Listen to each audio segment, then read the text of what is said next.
Study IQ IAS, अब तैयारी हुई affordable. Good afternoon everyone, welcome to study IQ। दोस्तों, मेरा नाम है अंकित चौधरी। दोस्तों, 2021 में इंडिया में सेंसस होना था। सेंसस मतलब इंडिया की पॉपुलेशन मेजर की जाती है। हर 10 साल में ये सेंसस, ये जनगणना कराई जाती है और हर दशक के पहले साल, हर डेकेड के फर्स्ट ईयर, जैसे 2001, 2011 या 2021, इन सालों में ये सेंसस कंडक्ट करवाया जाता है। बट 2021 में कोविड-19 पेंडेमिक चल रही थी और इसी वजह से ये डेकेडल सेंसस कंडक्ट नहीं करवाया जा सका। अब ये कहा जा रहा है कि 2025 की शुरुआत में गवर्नमेंट ऑफ इंडिया ये डेकेडल सेंसस इसकी स्टार्टिंग कर देगी। स्टार्टिंग इस वजह से क्योंकि सेंसस की एक्सरसाइज काफी लंबी एक्सरसाइज है और इस एक्सरसाइज को 2 स्टेजेस में कंडक्ट किया जाता है। वो 2 स्टेजेस के बारे में भी अभी हम आगे चल के समझेंगे। इस बार का सेंसस इसलिए भी इंपॉर्टेंट है क्योंकि 2 इंपॉर्टेंट एक्सरसाइजेस इस सेंसस से जुड़ी हुई है। सबसे पहली है डिलिमिटेशन ऑफ पार्लियामेंट्री कॉन्स्टिट्यूएंसीज। हमारे यहां जो लोकसभा के चुनाव कराए जाते हैं या फिर राज्यों में विधानसभा के चुनाव कराए जाते हैं, इसके लिए स्टेट्स को टेरिटोरियल कॉन्स्टिट्यूएंसी में डिवाइड किया जाता है। प्लस लोकसभा में किस स्टेट को कितनी सीट्स दी जाएंगी, एक स्टेट में जो लेजिस्लेटिव असेंबली है, उस लेजिस्लेटिव असेंबली में कितनी सीट्स होंगी, ये सारे डिसीजन भी आपकी पॉपुलेशन के बेसिस पर ही लिए जाते हैं और इसे कहा जाता है डिलिमिटेशन एक्सरसाइज। ये डिलिमिटेशन एक्सरसाइज भी डिपेंड करती है आपके सेंसस के ऊपर। इनफैक्ट कॉन्स्टिट्यूशन भी ये कहता है कि हर सेंसस के बाद लोकसभा में या विधानसभा में जो नंबर ऑफ सीट्स हैं उनको रीएडजस्ट किया जाना चाहिए। अभी हम कॉन्स्टिट्यूशनल प्रोविजंस को भी एक्सप्लोर करेंगे। डिलिमिटेशन के साथ साथ एक और इंपॉर्टेंट एक्सरसाइज है and that is women's reservation in parliament. Recently हमारी पार्लियामेंट एक एक्ट लेकर आई है जिसके थ्रू हमारे यहां लोकसभा में और विधानसभाओं में विमेन को 33% रिजर्वेशन प्रोवाइड किया जाएगा। तो ओवरऑल सीट्स में 33% सीट्स रिजर्व रखी जाएंगी फॉर विमेन। अब ये एक्ट भी तब लागू हो सकता है जब सेंसस कंप्लीट हो जाए और उसके बाद डिलिमिटेशन हो जाए।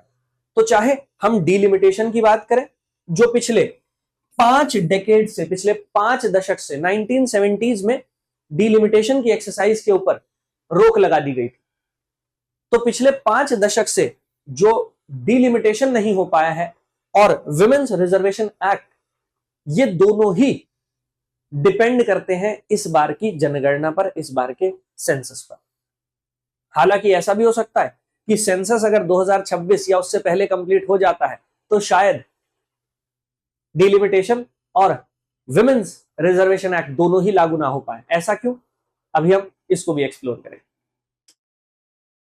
अब इंडिया में हर डेकेड की स्टार्टिंग में, पहले साल में, ये जो सेंसस होता है ये 1881 से चला आ रहा। हालांकि इंडिया में पहली बार जो जनगणना कराई गई थी ब्रिटिशर्स के द्वारा कराई गई थी 1872 में। तो पहली बार जो सेंसस हुआ वो हुआ था 1872 में। बट ये डेकेडल सेंसस कि भाई हर 10 साल में, और 10 साल का जो पहला ईयर होता है, हर डेकेड की स्टार्टिंग जो होती है, जैसे 2001, 2011, 2021, तो हर डेकेड की स्टार्टिंग में हमें जनगणना करानी है, हमें सेंसस करानी है। ये जो परंपरा आई है ये 1881 से आई है। पहली बार 1881 में ही डेकेडल सेंसस जो है उसकी शुरुआत की गई थी। 1881 से लेकर 2021 तक ये परंपरा ऐसी चली आ रही थी। हर डेकेड की स्टार्टिंग में हमारे यहां सेंसस करवाया जाता था, लेकिन 2021 में पहली बार ऐसा हुआ था कि इंडिया ने अपने डेकेडल सेंसस की शेड्यूल को मिस किया था। और वो इस वजह से क्योंकि हमें पता है कि इंडिया में कोविड-19 चल रहा था और उस दौर में सेंसस नहीं करवाया जा सकता था। However, census completed by 2026 or earlier might not allow an immediate delimitation। तो जैसा मैंने अभी आपसे कहा था कि अगर 2026 या 2026 से पहले सेंसस हो भी जाता है तो भी शायद डिलिमिटेशन ना हो पाए। क्यों नहीं हो पाएगा? क्योंकि कॉन्स्टिट्यूशन ऐसा कहता है। अभी हम आगे चल के उसी चीज को देखने वाले। अब ये जो डिलिमिटेशन के ऊपर रोक लगाई गई थी, ये कब लगाई गई और क्यों लगाई गई? तो 42nd कॉन्स्टिट्यूशनल अमेंडमेंट एक्ट 1976 के थ्रू 1976 में हमारे यहां डीलिमिटेशन एक्सरसाइज के ऊपर रोक लगा दी गई। वो रोक इसलिए लगाई जिससे कि ये जो पॉपुलेशन एक्सप्लोजन हो रहा था, देश की जनसंख्या बढ़ती चली जा रही थी, उसको कहीं ना कहीं कंट्रोल किया जा सके। हालांकि कंट्रोल वो फिर भी नहीं हो पाई। इस समय भारत दुनिया की सबसे पॉपुलेटेड कंट्री बन चुका, तो वो रोक तो अभी भी नहीं लग पाई। बट हां, 1976 में वो रोक जो लगाई गई थी डिलिमिटेशन एक्सरसाइज पे, उसके पीछे पर्पस यही था कि हम कहीं ना कहीं स्टेट्स को मोटिवेट कर पाए, इंस्पायर कर पाए कि वो पॉपुलेशन को कंट्रोल कर पाए, वो पॉपुलेशन कंट्रोल मेजर्स अपना पाए। तो तब से लेकर अभी तक हमारे यहां लोकसभा में जो सीट्स एलोकेट की गई हैं स्टेट्स को, वो 1971 में जो सेंसस हुआ था उसकी पॉपुलेशन के बेसिस पर ही की गई। तब से लेकर अभी तक हमारे यहां लोकसभा में the number of seats allocated to each state they have not changed, वो 1971 की पॉपुलेशन पर ही चला आ रहा है। हालांकि जो हमारे यहां स्टेट्स को टेरिटोरियल कॉन्स्टिट्यूएंसीज में डिवाइड किया गया, उन टेरिटोरियल कॉन्स्टिट्यूएंसीज की जो बाउंड्री है, देखिए जब हमारे यहां लोकसभा का इलेक्शन होता है तो लोकसभा का जो एक्चुअल इलेक्शन होता है या वोटिंग होती है वो टेरिटोरियल कॉन्स्टिट्यूएंसीज में होती है। और ये territorial constituencies, the number of territorial constituency, ये भी जो डिसाइड की गई थी, ये 1971 की पॉपुलेशन के बेसिस पर डिसाइड की गई। तो लोकसभा में किस स्टेट को कितनी सीट्स एलोकेट की जाएंगी और उस स्टेट में कितनी टेरिटोरियल कॉन्स्टिट्यूएंसीज होंगी, ये दोनों ही डिसीजन जो लिए गए हैं ये 1971 की पॉपुलेशन के बेसिस पर लिए गए। और 42nd कॉन्स्टिट्यूशनल अमेंडमेंट एक्ट के बाद से ही ये नंबर ऑफ सीट्स और number of territorial constituencies they have been frozen. But in territorial constituencies की जो बाउंड्रीज है उनमें रीएडजस्टमेंट एक बार हो चुका है और वो हुआ था 2002 में, 2002 में। So a delimitation exercise in 2002 following 2001 census involved only redrawing of existing boundaries of constituencies. तो ये जो स्टेट्स को टेरिटोरियल कॉन्स्टिट्यूएंसीज में डिवाइड किया जाता है, इन टेरिटोरियल कॉन्स्टिट्यूएंसी की जो बाउंड्रीज है उनमें एक बार रीएडजस्टमेंट हो चुका है और वो हुआ था 2002 में। और ये रीएडजस्टमेंट जो हुआ था वो 2001 की पॉपुलेशन के बेसिस पर हो चुका है। लेकिन the number of territorial constituency वो अभी भी फिक्स्ड है।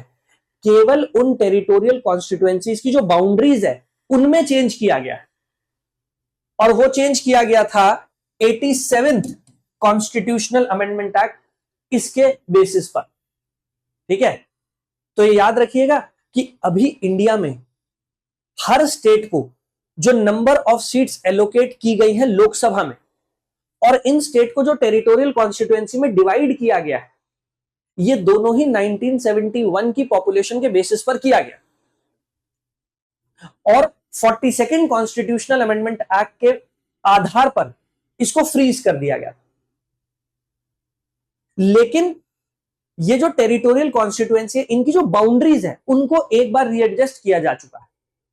वो किया गया था 2002 के आसपास 87th कॉन्स्टिट्यूशनल अमेंडमेंट एक्ट के बेसिस पर। ऑलराइट, अब ये जो number of seats and number of territorial constituency ये फिक्स कर दी गई, ये कब तक के लिए की गई? तो हमारे यहां 84th कॉन्स्टिट्यूशनल अमेंडमेंट एक्ट आया। 42nd कॉन्स्टिट्यूशनल अमेंडमेंट एक्ट ने यह प्रोविजन किया था कि लोकसभा में जो नंबर ऑफ सीट्स है और ये सीट्स जो स्टेट्स के बीच में डिवाइड की गई है, ये नंबर चेंज नहीं होगा जब तक 2001 का सेंसस नहीं हो जाता। तो 42nd कॉन्स्टिट्यूशनल अमेंडमेंट एक्ट ने सन 2000 तक, 2000 तक लोकसभा में जो नंबर ऑफ सीट्स और इन सीट्स को जो स्टेट्स के बीच में डिवाइड किया गया है, इसको फ्रीज कर दिया था 2000 तक, कि भाई सन 2000 के बाद जो सेंसस होगा, अब 2000 के बाद सेंसस होगा 2001 में, तो मतलब ये हुआ प्रैक्टिकली कि 2001 का जब तक सेंसस नहीं हो जाता, 2001 के सेंसस की पॉपुलेशन फिगर्स जब तक सामने नहीं आ जाती, तब तक ना तो आप लोकसभा में नंबर ऑफ सीट्स को इंक्रीज कर सकते हैं और ना ही जो अलग अलग स्टेट्स को लोकसभा में सीट्स एलोकेट की गई हैं आप इसे चेंज कर सकते हैं। क्लियर? लेकिन 2001 के बाद इस फ्रीजिंग को और लंबा एक्सटेंड कर दिया गया था। 84th कॉन्स्टिट्यूशनल अमेंडमेंट एक्ट ने इसको एक्सटेंड कर दिया। कब तक? 84th कॉन्स्टिट्यूशनल अमेंडमेंट एक्ट के थ्रू कॉन्स्टिट्यूशन में यह ऐड कर दिया गया कि 2026 के बाद, 2026 के बाद जो भी सेंसस की फिगर्स निकलकर आएंगी, अब 2026 के बाद सेंसस होना था 2031 में, तो 2031 का जो सेंसस होता, उस सेंसस के बेसिस पर लोकसभा में नंबर ऑफ सीट्स वो इंक्रीज की जाती और अलग अलग स्टेट्स को ये जो सीट्स बांटी जाती हैं उसमें रीएडजस्टमेंट होता। तो अब ये रीएडजस्टमेंट जो होगा वो कब होगा? 2026 की, 2026 के बाद जो पॉपुलेशन सेंसस होता है उसके बेसिस पर। और इसीलिए कहा जा रहा है कि भाई क्योंकि 84th कॉन्स्टिट्यूशनल अमेंडमेंट एक्ट में आपने प्रोविजन किया है कि 2026 के बाद जो सेंसस की फिगर्स निकलकर आएंगी उसके बेसिस पर ही लोकसभा में सीट्स इंक्रीज की जा सकती हैं और स्टेट्स को जो सीट एलोकेट की जा रही हैं उनके नंबर को चेंज किया जा सकता है। इसी वजह से अगर 2026 या उससे पहले सेंसस कंडक्ट हो जाता है और सेंसस की पॉपुलेशन फिगर निकलकर आ जाती है तो फिर शायद डीलिमिटेशन ना हो पाए, क्योंकि कॉन्स्टिट्यूशन में क्लियरली ये लिखा हुआ है आफ्टर 2026, 2026 के बाद। तो तभी ये कहा जा रहा है कि अगर 2025 में सेंसस की शुरुआत हो जाती है और 2026 तक पॉपुलेशन फिगर्स निकलकर आ जाती है तो फिर चांसेस ये हैं कि शायद ना तो डीलिमिटेशन हो पाए और ना ही women's reservation act next Lok Sabha election से पहले लागू हो पाए, क्योंकि हम एक्सपेक्ट ये कर रहे हैं कि नेक्स्ट लोकसभा इलेक्शन जो 2029 में होंगे उससे पहले विमेन्स रिजर्वेशन एक्ट को हम लागू करवा पाए। लेकिन अगर डिलिमिटेशन नहीं हो पाया तो विमेन्स रिजर्वेशन एक्ट भी 2029 वाले लोकसभा के चुनाव में लागू नहीं हो पाएगा, क्योंकि 84th कॉन्स्टिट्यूशनल अमेंडमेंट एक्ट यही कहता है कि 2026 के बाद जो पॉपुलेशन सेंसस की फिगर्स निकलकर आएंगी, तो अगर ये सेंसस थोड़ा डिले होता है तो शायद हम 2026 के बाद ही डिलिमिटेशन एक्सरसाइज भी कंडक्ट कर ले और नेक्स्ट लोकसभा इलेक्शन से जो विमेन्स रिजर्वेशन एक्ट है उसको भी लागू करवा पाए। लेकिन कॉन्स्टिट्यूशन क्या कहता है? कॉन्स्टिट्यूशन में कहां पर डिलिमिटेशन के बारे में दिया गया, चलिए उस सबको भी एक्सप्लोर कर लेते हैं। लेकिन वहां चलने से पहले, वो समझने से पहले, अगर आप एक यूपीएससी एस्पिरेंट है और 2026 जिसके बाद डिलिमिटेशन एक्सरसाइज कंडक्ट की जा सकती है, तो अगर आप 2026 में अपना यूपीएससी का अटेम्प्ट देने वाले हैं तो एक नया बैच आपके लिए स्टार्ट हो गया 28 अक्टूबर से। आप स्टडी आईक्यू के उस बैच में हमारे साथ जुड़ सकते हैं। फाउंडेशन बैच है, फाउंडेशन का मतलब होता है प्रीलिम्स और मेंस दोनों का कवरेज। तो प्रीलिम्स और मेंस आपका दोनों कवर हो जाएगा डिटेल में जाकर। प्रीलिम्स में जीएससी सेट आता है वो कवर हो जाएगा, मेंस में 4 जीएस के पेपर है वो कंप्लीटली कवर हो जाएंगे, एसए का पेपर कवर हो जाएगा।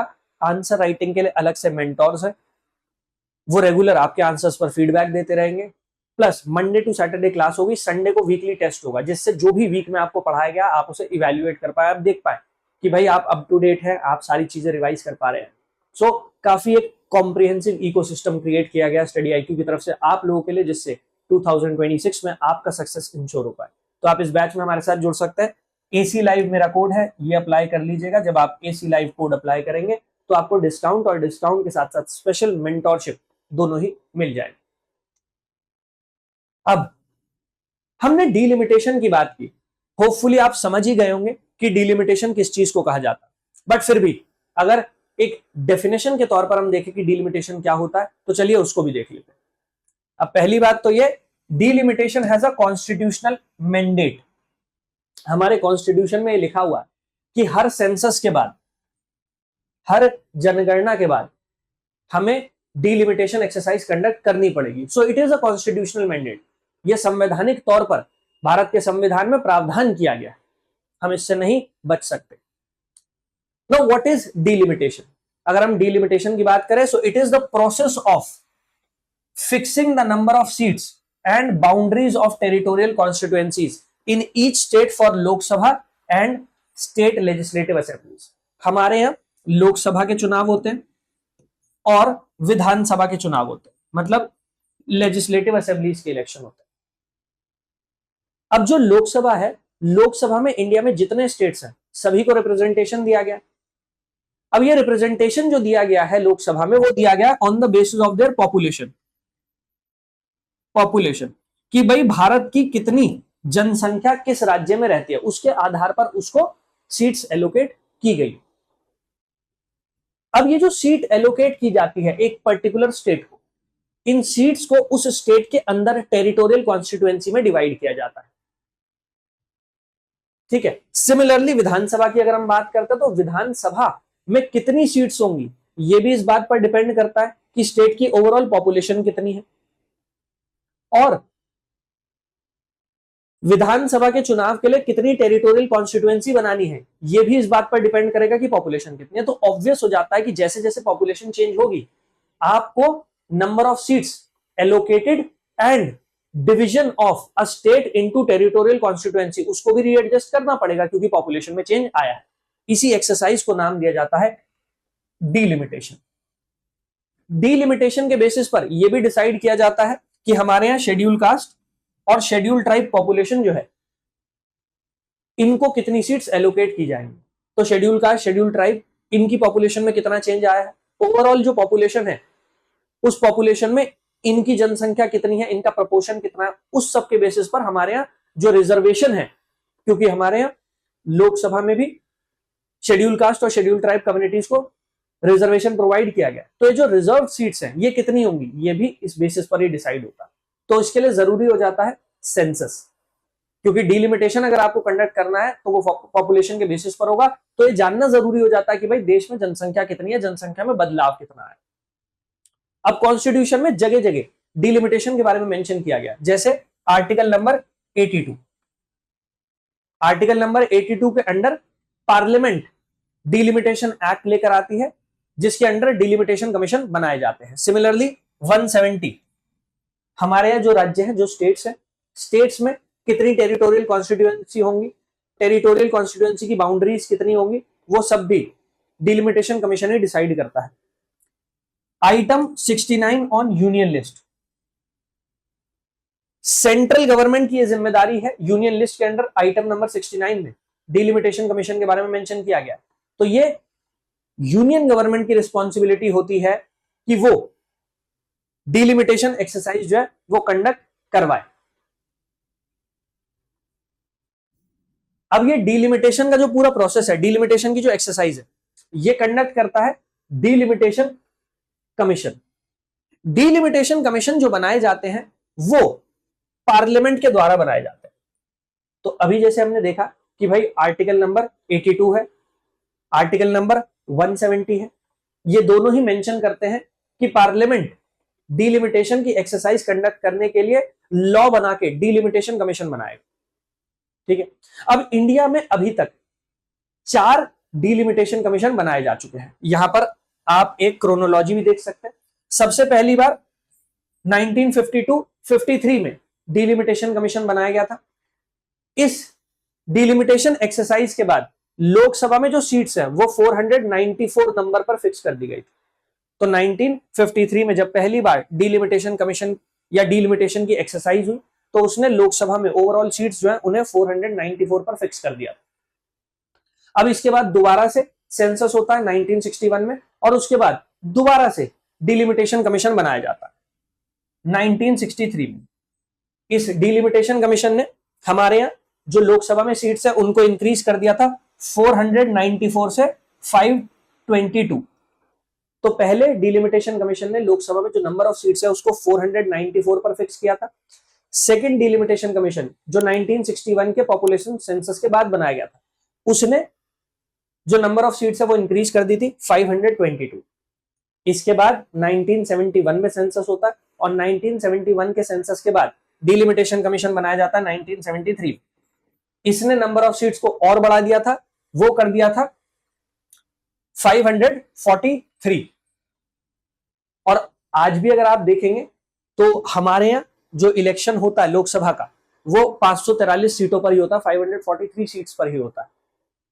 तो ये 1971 का जो पॉपुलेशन सेंसस हुआ था, उस पॉपुलेशन सेंसस के बाद ये डिसाइड किया गया था, डिलिमिटेशन कमीशन ने डिसीजन लिया था कि ओवरऑल लोकसभा में कितनी सीट्स होंगी, 543, 543। और उसके बाद 42nd कॉन्स्टिट्यूशनल अमेंडमेंट एक्ट लाया गया था, जिस 42nd कॉन्स्टिट्यूशनल अमेंडमेंट एक्ट ने number of seats in the Lok Sabha उसे फिक्स कर दिया था। कब तक के लिए? सन 2000 तक के लिए। उसके बाद 84th कॉन्स्टिट्यूशनल अमेंडमेंट एक्ट आया था और उसने क्या किया, उसने number of seats in the Lok Sabha इसको 543 तक ही फिक्स्ड रखा। कब तक के लिए? 2026 तक के लिए। तो अब 2026 के बाद जो पॉपुलेशन फिगर्स निकलकर आएंगी, सेंसस की जो फिगर्स निकलकर आएंगी, उसके बेसिस पर डिलिमिटेशन एक्सरसाइज कंडक्ट करनी है, ऐसा कॉन्स्टिट्यूशन में लिखा गया। लेकिन हाँ, बीच में हमने ये भी देखा था कि 2002-2003 में ये जो टेरिटोरियल कॉन्स्टिट्यूएंसीज है, इनकी बाउंड्रीज में रीएडजस्टमेंट किया गया था और इनकी बाउंड्री में जो रीएडजस्टमेंट किया गया वो 2001 की पॉपुलेशन सेंसस के बेसिस पर किया गया। तो उसके लिए एक बार फिर से डिलिमिटेशन कमीशन बनाया गया था 2002 में। लेकिन इस डिलिमिटेशन कमीशन ने number of seats in the Lok Sabha ना तो उसको इंक्रीज किया और ना ही टेरिटोरियल कॉन्स्टिट्यूएंसीज जो है उस नंबर को इंक्रीज किया। इसने केवल क्या किया था, इसने जो टेरिटोरियल कॉन्स्टिट्यूएंसी है उनकी जो बाउंड्रीज है उसमें चेंजेस लेकर आए थे। ठीक है, क्लियर। तो अभी तक अगर हम बात करते हैं डिलिमिटेशन एक्सरसाइज की, तो अभी तक इंडिया में 4 बार डिलिमिटेशन कमीशन बनाकर यह एक्सरसाइज कंडक्ट की गई है। Delimitation commissions have been set up 4 times. पहले 52 में हुआ था, 52 में, फिर हुआ था 63 में, फिर 73 में और फिर 2002 में। तो अभी तक 4 बार डिलिमिटेशन कमीशन बनाए गए हैं, 4 बार डिलिमिटेशन एक्सरसाइज जो है वो कंडक्ट की गई है। केवल 4 बार क्यों है? वो इस वजह से क्योंकि 1976 में 42nd कॉन्स्टिट्यूशनल अमेंडमेंट एक्ट ने डिलिमिटेशन एक्सरसाइज के ऊपर रिस्ट्रिक्शन लगा दी और फिर 84th कॉन्स्टिट्यूशनल अमेंडमेंट एक्ट ने उसे कंटिन्यू किया है। कब तक? 2026 तक, इसी वजह से। ठीक है, अब ये जो डिलिमिटेशन कमीशन होता है इसको अपॉइंट कौन करता है? अभी हमने देख लिया कि भाई आर्टिकल नंबर 82 ये कहता है कि डिलिमिटेशन एक्सरसाइज कंडक्ट करनी है और उसके लिए डिलिमिटेशन कमीशन जो है वो बनाएगा पार्लियामेंट। तो पार्लियामेंट क्या करती है? कानून लेकर आती है, उस कानून के अंदर डिलिमिटेशन कमीशन जो है उसको क्रिएट कर देती है। बट ये जो डिलिमिटेशन कमीशन बना, इसमें कितने मेंबर्स होंगे और इसका अपॉइंटमेंट कौन करेगा? तो चलिए वो भी समझ लेते हैं। So it is appointed by the president. तो देखिए, डिलिमिटेशन कमीशन को जो सेटअप किया जाता है वो पार्लियामेंट के द्वारा किया जाता है बाय एन एक्ट। लेकिन डिलिमिटेशन कमीशन में जो मेंबर्स होते हैं, इनका जो अपॉइंटमेंट करते हैं वो करते हैं प्रेसिडेंट ऑफ इंडिया। अब ओवरऑल डिलिमिटेशन कमीशन में कितने मेंबर्स होते हैं? तो डिलिमिटेशन कमीशन में एक चेयरपर्सन होता है। ये चेयरपर्सन रिटायर्ड या सर्विंग सुप्रीम कोर्ट जज होते हैं। तो जो हमारी सुप्रीम कोर्ट है, सुप्रीम कोर्ट के एक सर्विंग जज भी हो सकते हैं, रिटायर्ड जज भी हो सकते हैं, और यही डिलिमिटेशन कमीशन के चेयरपर्सन होते हैं। इनके अलावा इलेक्शन कमिश्नर, तो जो हमारा इलेक्शन कमीशन ऑफ इंडिया है उसमें जो चीफ इलेक्शन कमिश्नर काम कर रहे हैं वो इसके सदस्य हो जाते हैं। इसके साथ साथ हमारा डिलिमिटेशन कमीशन ना केवल ये बताता है कि भाई लोकसभा में ओवरऑल कितनी सीट्स होंगी और ये सीट्स स्टेट्स में कैसे बांटी जाएगी, वो उसके साथ साथ ये भी बताता है कि एक स्टेट में कितनी टेरिटोरियल कॉन्स्टिट्यूएंसी होंगी और टेरिटोरियल कॉन्स्टिट्यूएंसी की बाउंड्री कितनी होगी, प्लस विधानसभा में कितनी सीटें होंगी। और इसी वजह से जब ये एक पर्टिकुलर स्टेट को कंसिडर कर रहे होते हैं तो उस पर्टिकुलर स्टेट के स्टेट इलेक्शन कमिश्नर भी इसके सदस्य बन जाते हैं। तो ओवरऑल एक चेयरमैन है, वो सर्विंग या रिटायर्ड जज है सुप्रीम कोर्ट के। इनके साथ साथ जो हमारा इलेक्शन कमीशन ऑफ इंडिया उसमें जो चीफ इलेक्शन कमिश्नर है वो है। और इनके अलावा जब किसी पर्टिकुलर स्टेट में कितनी टेरिटोरियल कॉन्स्टिट्यूएंसी होंगी, उसकी विधानसभा में कितनी नंबर ऑफ सीट्स होंगी, टेरिटोरियल कॉन्स्टिट्यूएंसी की बाउंड्रीज कैसे डिसाइड करनी है, जब पर्टिकुलर स्टेट्स के बारे में वो डिसीजन मेकिंग कर रहे होंगे तो उस पर्टिकुलर स्टेट का जो स्टेट इलेक्शन कमीशन है उसमें जो स्टेट इलेक्शन कमिश्नर होते हैं वो भी इसके मेंबर हो जाते हैं। ठीक है, अब डिलिमिटेशन कमीशन ये बहुत पावरफुल बॉडी है। पावरफुल क्यों? पावरफुल इस वजह से क्योंकि डिलिमिटेशन कमीशन का जो ऑर्डर होता है वो बाइंडिंग होता है, वो फाइनल होता है। उस ऑर्डर में ना तो लोकसभा ना ही विधानसभा कोई चेंज कर सकती है, तो उसके ऑर्डर में कोई भी मॉडिफिकेशन नहीं हो सकता, ना लोकसभा कर सकती ना विधानसभा कर सकती। इनफैक्ट डिलिमिटेशन कमीशन इतनी पावरफुल बॉडी है कि कॉन्स्टिट्यूशन ये भी कहता है कि डिलिमिटेशन कमीशन के ऑर्डर को कोर्ट्स में भी चैलेंज नहीं किया जा सकता, सुप्रीम कोर्ट में भी उसका जुडिशियल रिव्यू नहीं हो सकता। बट रिसेंटली सुप्रीम कोर्ट ने एक डिसीजन दिया, जिस डिसीजन में सुप्रीम कोर्ट ने कहा कि अगर ऐसा सामने आता है कि डिलिमिटेशन की जो एक्सरसाइज कंडक्ट की गई है वो गलत तरीके से की गई है, जो स्टेट्स को सीट्स एलोकेट की गई हैं या टेरिटोरियल कॉन्स्टिट्यूएंसी जो वहां बनाई गई है उसमें कोई बायस है, कोई भेदभाव शामिल है, तो फिर डिलिमिटेशन कमीशन का जो ऑर्डर है उसको कोर्ट में चुनौती दी जा सकती है। तो टिल रिसेंटली कॉन्स्टिट्यूशन ये कहता था कि डिलिमिटेशन कमीशन के ऑर्डर्स को कोर्ट में भी आप चैलेंज नहीं कर सकते, बट अब सुप्रीम कोर्ट ने उस पोजीशन को चेंज कर दिया। Delimitation commission order aren't immune from judicial review. तो भाई अब जुडिशियल रिव्यू तो हो सकता है, लेकिन हाँ, लोकसभा और विधानसभा आज भी डिलिमिटेशन कमीशन के ऑर्डर में कोई मॉडिफिकेशन नहीं कर सकती, कोई चेंज नहीं कर सकती। ठीक है, so the process adjust the number of constituencies of parliament and state assemblies in accordance with the latest population figures। तो डिलिमिटेशन एक्सरसाइज क्यों इंपॉर्टेंट हो जाती है? क्योंकि वो करंट जो पॉपुलेशन फिगर्स हैं उनके बेसिस पर हमारी लोकसभा और हमारी विधानसभा में जो रिप्रेजेंटेशन है उसको चेंज कर देती है, उसको ज्यादा एक्यूरेट बना देती है, और ये इंश्योर करती है that the number of people represented by any member of parliament or member of legislative assembly is roughly the same। तो ये इंश्योर करती है कि भाई मेंबर ऑफ पार्लियामेंट या मेंबर ऑफ लेजिस्लेटिव असेंबलीज जो इलेक्ट होकर जा रहे हैं वो लगभग बराबर जनता का प्रतिनिधित्व कर रहे हो, उनको रिप्रेजेंट कर रहे हो। ये इक्वालिटी ऑफ रिप्रेजेंटेशन प्रोवाइड करने के लिए इंपॉर्टेंट हो जाता है, जो डेमोक्रेसी में बहुत इंपॉर्टेंट होती है। लेकिन अगर आप थोड़ा और डिटेल में जाके बारीकी से इस बात को समझो तो आपको ये समझ में आएगा कि भाई जैसे जैसे पॉपुलेशन चेंज होगी वैसे वैसे नंबर ऑफ सीट्स जो एलोकेट की गई हैं स्टेट्स को वो भी तो चेंज होंगी। तो मतलब किसी स्टेट का रिप्रेजेंटेशन लोकसभा में बढ़ भी सकता है और किसी का कम भी हो सकता है।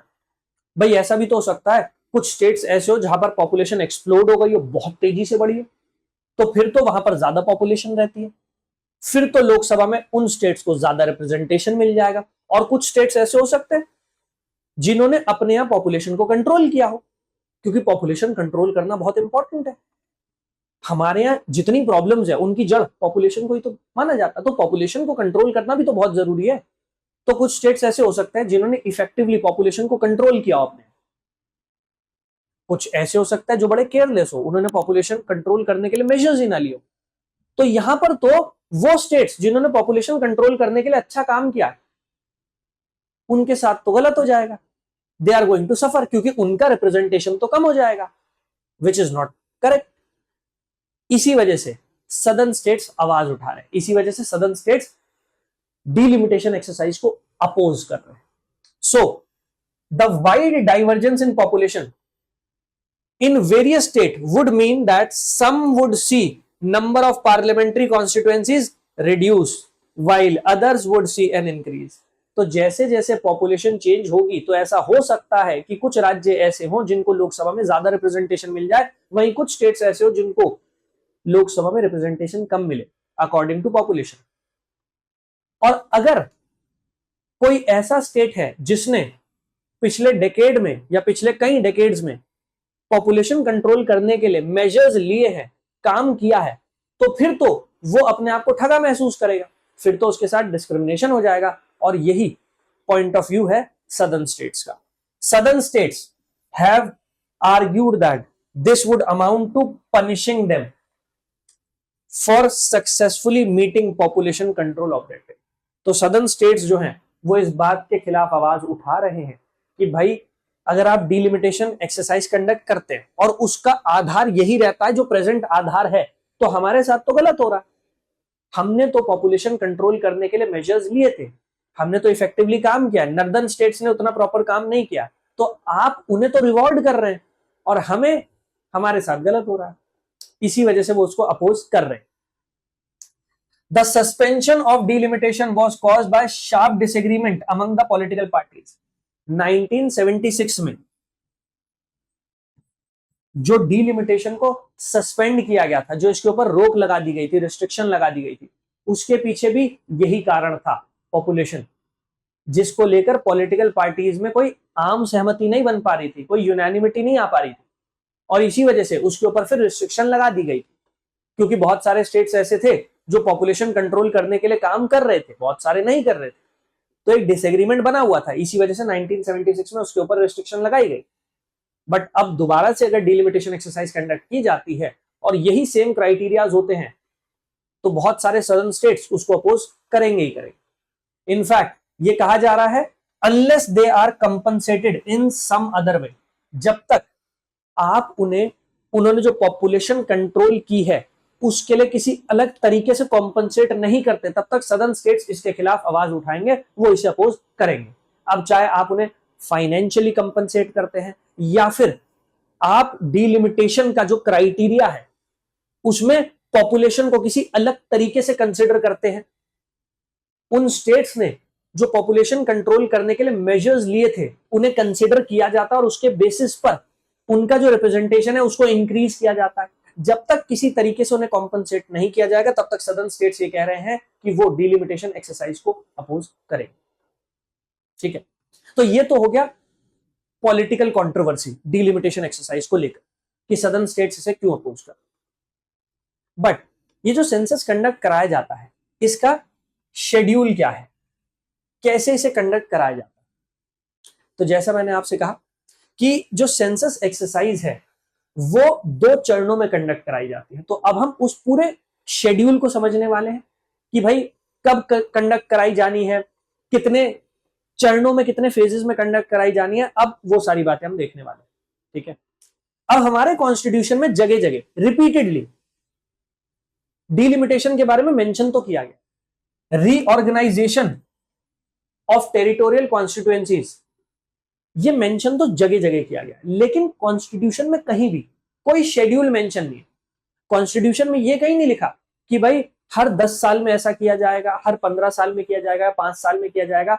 तो हमारा कॉन्स्टिट्यूशन डज नॉट से व्हेन, हमारा कॉन्स्टिट्यूशन ये नहीं कहता कि ये कब किया जाएगा या फिर फ्रीक्वेंसी कितनी होगी।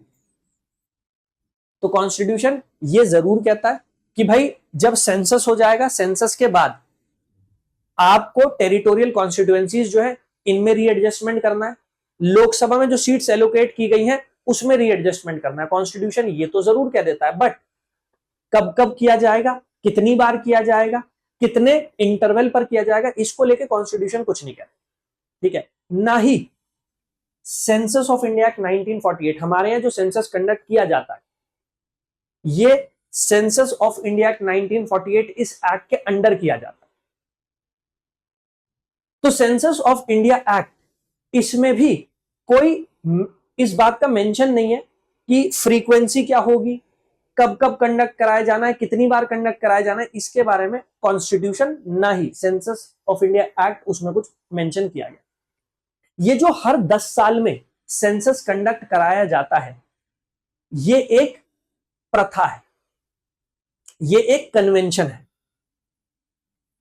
जैसा हमने स्टार्टिंग में देखा था कि 1881 से 1881 ये वो साल है जिस साल ब्रिटिशर्स ने इंडिया में डेकेडल सेंसस की स्टार्टिंग की थी कि भाई ये जो डेकेडल सेंसस है कि हर 10 साल में सेंसस कंडक्ट कराया जाएगा, इसकी शुरुआत की गई थी 1881 में। 1881 के बाद से ही हर डेकेड के पहले साल, जैसे 1891 हो गया, 1901, 1911, तो ये एक परंपरा चली आ रही है, ये एक कन्वेंशन चली आ रही है जहां पर हर डेकेड के पहले साल में इंडिया में सेंसस करवा लिया जाता है। All right, so there is no constitutional और legal requirement for a census every 10 year. तो अभी हमने देखा कॉन्स्टिट्यूशन में या फिर सेंसस ऑफ इंडिया एक्ट में कहीं भी ये नहीं कहा कि भाई आपको हर 10 साल में सेंसस कंडक्ट कराना है। इट इज अ कन्वेंशन, ये एक परंपरा है जो 1881 से देश में चली आ रही है, और 2021 वो पहला साल था जब ये परंपरा टूटी थी कोविड-19 की वजह से। ठीक है, however the British administration carried it out in the first year of every decade and this convention was maintained after independence. तो जो परंपरा, जो कन्वेंशन ब्रिटिशर्स ने स्टार्ट की थी, वही परंपरा, वही कन्वेंशन जो है वो चली आ रही है, उसी को एक्सटेंड किया जा रहा है। ऑलराइट, और केवल इंडिया ही नहीं, बहुत सारी कंट्रीज ऐसी है जहां पर डेकेडल सेंसस होता है, 10 साल में सेंसस होता है। कुछ ऐसी भी है जहां पर 10 नहीं 5 साल में हो जाता है, जैसे ऑस्ट्रेलिया।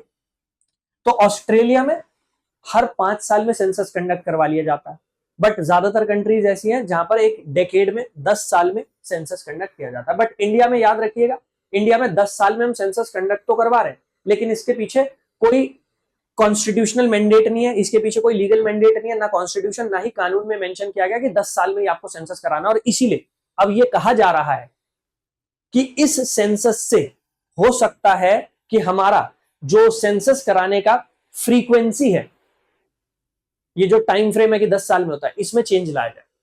तो नेक्स्ट सेंसस से हो सकता है आपको ये दिखाई दे कि सेंसस जल्दी हो जाए, 10 साल नहीं 5 साल में हो जाए, 6 साल 7 साल में हो जाए। तो इस बार ये भी कहा जा रहा है कि भाई इस सेंसस में ये भी डिसीजन लिया जाएगा कि ये जो हम सेंसस कंडक्ट करवाते हैं इसकी फ्रीक्वेंसी कितनी होनी चाहिए, वो शेड्यूल भी चेंज हो सकता है। ठीक है, so the schedule for delimitation. अब डिलिमिटेशन एक्सरसाइज 2 स्टेजेस में कंडक्ट होती है। इन दोनों स्टेजेस के बीच में जो टाइम गैप होता है वो 6 से 8 महीने का होता है। पहले क्या होता है, पहले होती है हाउस लिस्टिंग। ठीक है, house listing and numbering exercise. House listing का मतलब क्या है, जो घर होते हैं उनको नंबर दिया जाता है। तो पूरे भारत में, पूरे इंडिया में कितने हाउसेज हैं, मतलब कितनी फैमिलीज है, वो नंबरिंग की जाती है। तो पहले होती है house listing, numbering of houses, ये पहले कंडक्ट कर ली जाती है। यूजुअली ये एक्सरसाइज जो होती है ये अप्रैल से सितंबर के बीच में होती है, और यही कहा जा रहा है कि 2025 में 2025 में क्या किया जाएगा, हाउस लिस्टिंग कर दी जाएगी। कितनी फैमिलीज हैं इंडिया में, कितने हाउसेज हैं, उनको इनलिस्ट कर दिया जाएगा, उनको नंबर कर दिया जाएगा। तो पहली स्टेज होती है हाउस लिस्टिंग। हाउस लिस्टिंग से 6 से 8 महीने बाद शुरू होती है आपकी एक्चुअल जनगणना, actual census, followed by population enumeration. तो इनिशियली क्या होता है, पहली स्टेज में house listing, numbering of houses होती है। यहां पर गिन लिया जाता है कि भारत में कितने घर हैं, कितनी फैमिलीज हैं। इसके 6 से 8 महीने बाद शुरू होती है आपकी पॉपुलेशन एनुमरेशन। यहां पर एक्चुअल पॉपुलेशन फिगर्स जो है वो कलेक्ट की जाती है, और यूजुअली ये होती है नेक्स्ट ईयर के फरवरी में। तो ये कहा जा रहा है कि 2025 अप्रैल से सितंबर के बीच में हाउस लिस्टिंग हो जाएगी, और 2026 में जो फरवरी का महीना होगा उस महीने में एक्चुअली पॉपुलेशन एनुमरेशन की एक्सरसाइज कंडक्ट कर दी जाएगी। Population enumeration happens between 2nd and 4th weeks of February. और फिर क्या होता है, ये जो नेक्स्ट ईयर होता है, जैसे अगर 2025 में हम हाउस लिस्ट करते हैं तो 2026 की फरवरी में हम पॉपुलेशन को एनुमरेट कर लेंगे, कितनी जनसंख्या है वो जनसंख्या का आंकड़ा पता लग जाएगा। तो मार्च के महीने में ये पॉपुलेशन सेंसस जो होता है उसकी प्रोविजनल फिगर्स सामने आ जाती है, और यह माना जाता है कि यही देश की एक्चुअल जनसंख्या है 1 मार्च को। तो उस साल के 1 मार्च को मिडनाइट को देश की पॉपुलेशन कितनी है वो डिक्लेयर कर दिया जाता है। The numbers revealed represent the population of India as of midnight on March 1 in the census year. ठीक है, तो 2025 में पहले हाउस लिस्टिंग की जाएगी, हाउस को नंबर किया जाएगा, देश में कितने घर हैं वो देखा जाएगा, उसको इनुमरेट किया जाएगा, और 2026 फरवरी में, फरवरी के महीने में हम पॉपुलेशन एनुमरेशन कर लेंगे। हम ये देख लेंगे कि भाई जनसंख्या कितनी है, और फिर 2026 1 मार्च 2026 को ओवरऑल इंडिया की पॉपुलेशन कितनी है उसका एक प्रिलिमिनरी आंकड़ा जो है हमारे पास आ जाएगा, प्रोविजनल आंकड़ा आ जाएगा। ओवरऑल जो सेंसस कराया जाता है उसके जो परमानेंट फिगर्स है वो आने में 1 से 2 साल लग जाते हैं, तो अभी इनिशियली सिर्फ प्रोविजनल फिगर्स हमारे सामने आ जाती है। So the preliminary result of the census, particularly population totals, are released within a few months, usually in the same year. The full results take 1 to 2 years. तो जो प्रिलिमिनरी फिगर्स होती है वो तो कुछ महीनों में सामने आ जाती है, बट ओवरऑल जो परमानेंट फुल फिगर्स होती है वो आने में 1 से 2 साल लग जाते हैं। ऑलराइट, और अब हम आ जाते हैं उसी बात कि अगर 2025 या 2026 में हमारा सेंसस कंप्लीट हो जाता है तो क्या डिलिमिटेशन हो पाएगा?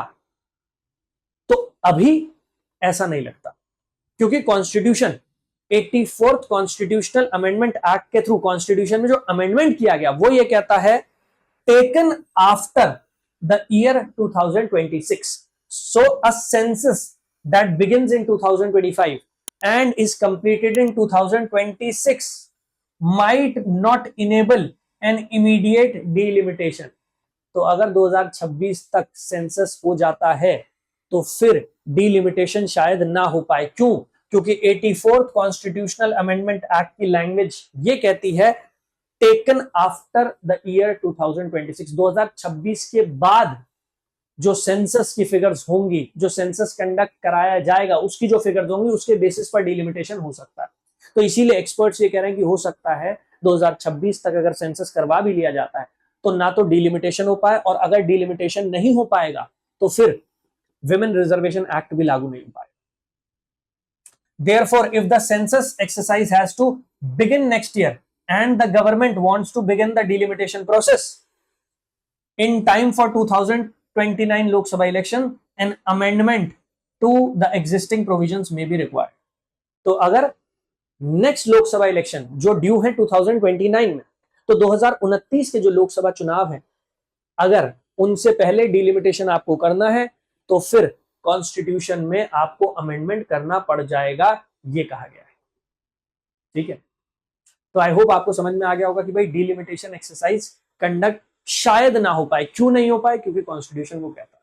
और अगर डिलिमिटेशन एक्सरसाइज कंडक्ट करनी होगी 2026 से पहले जो सेंसस हो रहा उसके बेसिस पर, तो फिर आपको कॉन्स्टिट्यूशन में अमेंडमेंट करना पड़ेगा। Now finally women reservation act, हम इसकी भी बात कर रहे थे, थोड़ा सा इसको भी समझ लें। पिछले कई डेकेड से कोशिश ये चल रही थी कि हमारे यहाँ जो नेशनल लेवल की पॉलिटिक्स है या फिर स्टेट लेवल पर जो पॉलिटिक्स होती है उसमें विमेन्स का जो रिजर्वेशन है उसको बढ़ावा दिया जाए। अगर मैं बात करता हूं लोकल लेवल पर, तो हमारे यहाँ पंचायत और म्युनिसिपैलिटीज में ऑलरेडी विमेन रिजर्वेशन के प्रोविजन है। महिलाओं को 1/3 सीट्स एलोकेट की जाती है, उनके लिए रिजर्व रखी जाती है। बट ये रिजर्वेशन लोकसभा में और विधानसभा में नहीं मिल रहा था, और इसी रिप्रेजेंटेशन या रिजर्वेशन के थ्रू रिप्रेजेंटेशन प्रोवाइड करने के लिए पिछले 3-4 डेकेड से कोशिशें की जा रही थी, बिल्स लाए जा रहे थे, बट बिल्स पास नहीं हो पाते थे, वो पेंडिंग पड़े रहते। रिसेंटली हमारी पार्लियामेंट ने एक स्ट्रॉन्ग स्टेप लिया और 106th कॉन्स्टिट्यूशनल अमेंडमेंट एक्ट 2023 के थ्रू विमेन को रिजर्वेशन प्रोवाइड कर दिया। So the constitution 106th amendment act 2023 reserves 1/3 of all the seats for women in Lok Sabha, state legislative assemblies and legislative assembly of National Capital Territory of Delhi. तो याद रखिएगा 106th constitutional amendment act 2023 में पास किया गया है। इसने भारत में महिलाओं को लोकसभा और विधानसभाओं में including the legislative assembly of Delhi इनमें 1/3 रिजर्वेशन प्रोवाइड कर दिया। तो पिछले 3-4-5 डेकेड से जो कोशिशें चल रही थी कि महिलाओं के प्रतिनिधित्व को बढ़ावा दिया जाए, विमेन रिप्रेजेंटेशन को इंक्रीज किया जाए नेशनल लेवल पर, स्टेट लेवल पर, उसको एक रियलिटी बनाएगा ये एक्ट। बट इसके साथ एक प्रोविजन जुड़ा हुआ है, और प्रोविजन ये है कि ये एक्ट तभी लागू होगा जब नेक्स्ट डिलिमिटेशन एक्सरसाइज हो जाए। अब नेक्स्ट डिलिमिटेशन एक्सरसाइज ड्यू है 2031 में। अभी तक जो एक सिचुएशन बनी हुई थी तो नेक्स्ट डिलिमिटेशन 2031 के बाद होता, बट अब अगर 2026 के बाद कोई सेंसस कंडक्ट करवाया जाता है या उसकी सेंसस की फिगर्स 2026 के बाद निकल कर आती हैं, तो उसके बेसिस पर विमेन रिजर्वेशन एक्ट को भी लागू करवाया जा सकता है। तो इसीलिए हमने स्टार्टिंग में देखा था कि इस बार का सेंसस इसलिए इंपॉर्टेंट हो जाता है कि अगर ये सेंसस 2026 के बाद होता है, मतलब इस सेंसस की जो फिगर्स हैं वो 2026 के बाद हमारे सामने आएंगी, तो डिलिमिटेशन भी पॉसिबल हो जाता है। और अगर डिलिमिटेशन पॉसिबल हो जाएगा तो विमेन्स रिजर्वेशन एक्ट का इंप्लीमेंटेशन भी हमारे लिए पॉसिबल हो जाएगा। इसीलिए इस बार की जो जनगणना है, जो सेंसस है, उस पर इतना फोकस किया जा रहा है। The reservation will be effective after the publication of census conducted following the acts commencement. ठीक है, तो जब ये कानून आ जाएगा, कानून आने के बाद जब सेंसस हो जाएगा, सेंसस के बाद जब डिलिमिटेशन होगा तब से लागू हो पाएगा। तो इसीलिए कहा जा रहा है कि अगर गवर्नमेंट सेंसस को थोड़ा सा डिले करती है और 2026 के बाद सेंसस कंप्लीट होता है, 2027 तक ये कंप्लीट होता है, तो उसके बाद जो नेक्स्ट लोकसभा इलेक्शन है 2029 में, उससे पहले डिलिमिटेशन एक्सरसाइज कंडक्ट की जा सकती है। लोकसभा में नंबर ऑफ सीट्स इंक्रीज की जा सकती है। लोकसभा में जो सीट्स दी गई हैं स्टेट्स को, तो जो टेरिटोरियल कॉन्स्टिट्यूएंसी बनाई जाएंगी स्टेट्स में, उनके नंबर को इंक्रीज कर सकते हैं, उनकी बाउंड्रीज को चेंज कर सकते हैं, और उसके साथ साथ विमेन्स रिजर्वेशन एक्ट को भी हम लागू करवा सकते हैं। ऑलराइट, इसीलिए इंपॉर्टेंट हो जाता है और इसीलिए इतना शोर मच रहा है सेंसस को लेकर, इसी वजह से इतना ऑपोजिशन हो रहा है सदर्न स्टेट्स के द्वारा। आई होप आपको सारी चीजें क्लियर हो गई। वीडियो पसंद आई हो तो एक लाइक जरूर कर दीजिएगा, अपने फ्रेंड्स के साथ, फैमिलीज के साथ शेयर जरूर कर दीजिएगा, क्योंकि उनको भी ये सब कुछ जानने को, सीखने को मिलेगा। और ऐसी इंफॉर्मेटिव वीडियोस के लिए चैनल पर जुड़े रहिएगा। चैनल पर नए हैं तो चैनल को सब्सक्राइब जरूर कर लीजिएगा। चलिए मिलते हैं ऐसी ही एक और इंफॉर्मेटिव वीडियो में। और हाँ, अगर आप एक यूपीएससी एस्पिरेंट है तो ये टेलीग्राम चैनल है, आप इस टेलीग्राम चैनल को ज्वाइन कर सकते हैं। यहाँ पर न केवल ये जो वीडियो है इससे रिलेटेड ये सारा कंटेंट आपको मिल जाएगा, ये पूरी पीडीएफ आप एक्सेस कर सकते हैं, बल्कि यूपीएससी स्पेसिफिक और भी बहुत सारा कंटेंट है जिसको आप उस टेलीग्राम चैनल के थ्रू एक्सेस कर पाएंगे। और अगर आप स्टडी IQ के किसी भी बैच में एनरोल करना चाहते हैं तो AC लाइव ये कोड लगाकर आप एनरोल कर सकते हैं, जिससे आपको मैक्सिमम डिस्काउंट मिल जाए। So I shall see you in the next video. Thank you everyone. Study IQ IAS, अब तैयारी हुई अफोर्डेबल।